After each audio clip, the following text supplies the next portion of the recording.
Welcome. This video covers installation and troubleshooting for the Reconslide. The Reconslide is compatible with a single rod pump kit, as will be shown in this installation. If you do not own a single rod pump kit, the installation procedure is the same. Strip down the marker by removing the front and rear frame bolts.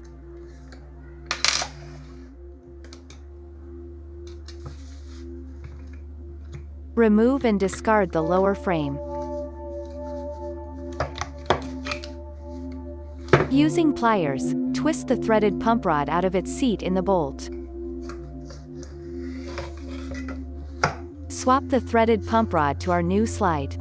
While this plays, just a quick note, if you have a carbine-style slide not like the classic style shown here, a rod installation tool will be included. The tool may obstruct the slide's wings when turning. Just ignore this and force the turn, it will be fine. Okay, swap complete. Do note, the threaded pump rod does by default have a nut installed on it. Keeping this nut is optional if it does not obstruct your barrel. If you remove the nut, leave roughly similar amount of space free on the threads. I.e., don't screw pump rod all the way in if you remove nut. Use pliers, preferably, to do the final setting of the threaded pump rod into the bolt as shown here.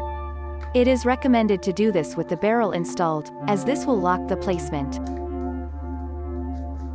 From here, just reassemble your marker as you normally would. Do note, this video is cut down for time and convenience, but installation can be tricky, so do take your time.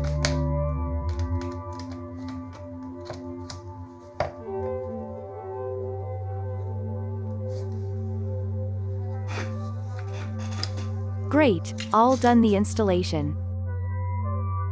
Now let's do some troubleshooting. Issues only pertain to use of the single pump rod kit.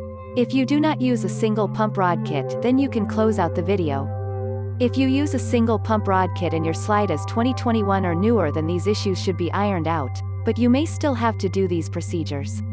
There are two main problems that can occur. 1. The slide cannot be pumped back at all. If this is the case, do not force it. Just redo the entire installation and make sure the pump rod is properly set in the bolt. 2. The slide can be pumped back, but will not return under its own spring to the firing position. If this is the case, then you can try loosening the front frame bolt a quarter turn. But, the real solution is to break in the single pump rod kit. To break in the slide, remove the barrel, and rack the slide while applying a clockwise torque. This will wear down the inside of the slide, where the single pump rod is making friction contact. Break it in a bit, reinstall the barrel, and check how buttery smooth it is now. Okay, that about covers it.